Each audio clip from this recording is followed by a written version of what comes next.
La consultation mondiale a livré ses résultats avec 200 pages d'analyse dans le livre blanc. En voici quelques-unes. L'intérêt des étudiants pour la langue française dépend de leur niveau d'études. Il faut privilégier un apprentissage plus précoce de la langue française, des mobilités internationales, des filières dans des disciplines à vocation internationale.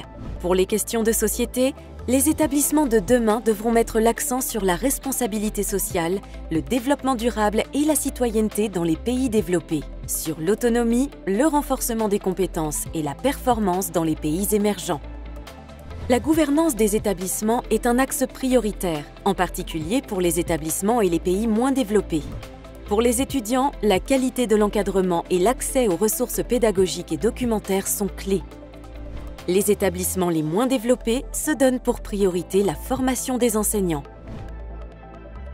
S'agissant de la recherche, les dirigeants d'universités mettent en avant le pilotage et le financement de la recherche, la valorisation et le renforcement des compétences méthodologiques des chercheurs.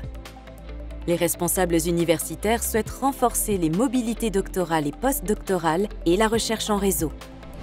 Tous ont noté le manque de revues scientifiques francophones. Les étudiants souhaitent obtenir des aides à l'insertion professionnelle.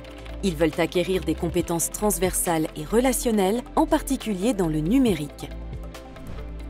L'intérêt pour l'entrepreneuriat est plus marqué chez les étudiants des établissements de petite et moyenne taille.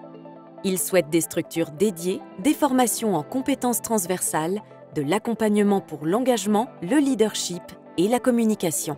Les obstacles à la transformation numérique pour les étudiants sont nombreux.